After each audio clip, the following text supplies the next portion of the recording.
Dobrý den, já jsem Iva Slováková a věnuji se terapii zaměřené na řešení. Tento psychoterapeutický směr jsem si vybrala proto, že mi v terapii dává smysl věnovat se tomu, co ve svém životě chcete mít, jaká je vaše preferovaná budoucnost a jaké nástroje vedou k jejímu dosažení. Ve společné práci je pro mě klient partnerem. A to znamená, že k jeho životnímu příběhu přistupuji s otevřeností, zájmem a respektem. Moje vlastní zkušenost terapie mi hodně zkvalitnila život a přinesla do něj více vnitřního klidu a vnitřní jistoty. Teď pomáhám svým klientům nalézat v jejich životech podobné pocity.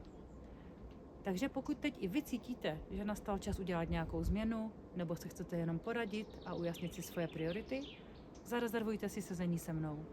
Budu se těšit na vás a na to, co nás ve společné práci potká.